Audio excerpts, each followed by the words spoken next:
ఆఫ్ఘనిస్తాన్ జట్టు ఆల్రౌండర్ షోలో అదరగొట్టింది.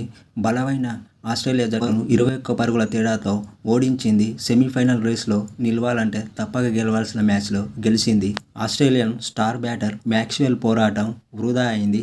ఆఫ్ఘనిస్తాన్ బౌలర్ గుల్బదీన్ నబీ 20 పరుగులిచ్చి 4 వికెట్లు తీసి ఆఫ్ఘనిస్తాన్కు చరిత్రాత్మక విజయాన్ని అందించాడు. మొదట బ్యాటింగ్ చేసిన ఆఫ్ఘనిస్తాన్ జట్టు నిర్ణీత 20 ఓవర్లలో 6 వికెట్లకు 148 పరుగులు చేసింది. ఓపెనర్లు గుర్బాజ్ 49 బంతుల్లో 60 పరుగులు చేయగా ఇబ్రహీం జర్దాన్ 48 బంతుల్లో 51 పరుగులు చేశారు.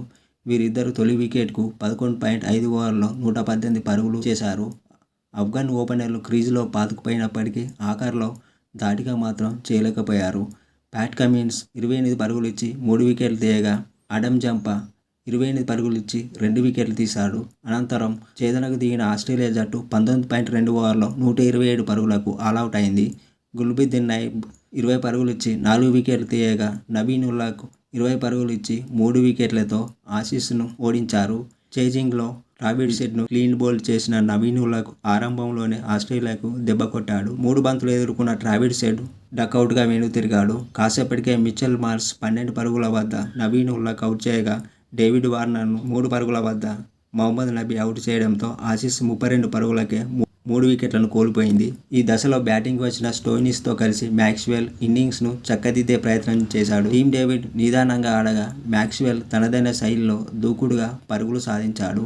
అయితే టీమ్ డేవిడ్ను గుల్బదీన్ నబీ అవుట్ చేసి వీరిద్దరి 39 పరుగుల పార్ట్నర్షిప్ను తెరదించాడు. మరోవైపు మ్యాక్స్వెల్ ఈ క్రమంలో 35 బంతుల్లో హాఫ్ సెంచరీ పూర్తి చేసుకున్నాడు. అయితే కాసేపటికే మ్యాక్స్వెల్ను గుల్బదీన్ అవుట్ చేసి ఆస్ట్రేలియాకు కోలుకొని దెబ్బ కొట్టాడు. ఆ తర్వాత ఆఫ్ఘన్ బౌలర్లు క్రమం తప్పకుండా వికెట్లు సాధించి మ్యాచ్ను ముగించారు. అయితే ఈ మ్యాచ్ అనంతరం ఆస్ట్రేలియా కెప్టెన్ ఈ విధంగా చెప్పుకొచ్చాడు. ఆఫ్ఘనిస్తాన్ జట్టు 20 పరుగులు అదనంగా సాధించింది.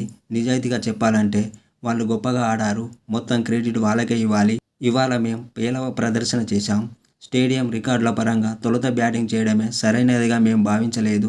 ప్రస్తుత ప్రపంచ కప్లో ఎన్నో జట్లు తొలుత బౌలింగ్ చేశాయి. వికెట్పై అవగాహనతో తర్వాత ఆడాయి. టాస్ వల్లే మేం ఓడిపోలేదు. ఈ పిచ్ ఇరు జట్లకు అంత తేలిక కాదు. ఇక భారత్పై తప్పక గెలవాలనే స్పష్టత మాకు వచ్చింది.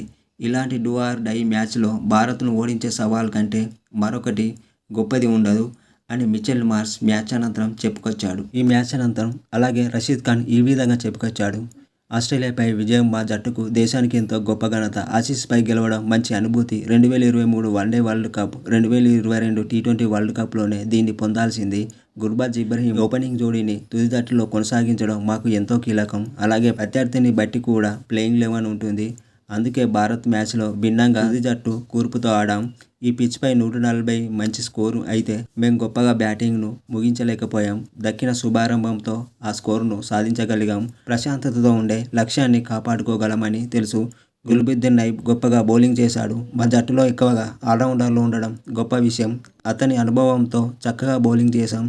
ఇవాళ అది మాకు ఎంతో సాయం చేసింది. అతను డేవిడ్ వార్నర్ వికెట్ను తీసిన తీరు ఎంతో ఆకట్టుకుంది అని రషీద్ ఖాన్ మ్యాచ్ అనంతరం చెప్పుకొచ్చాడు.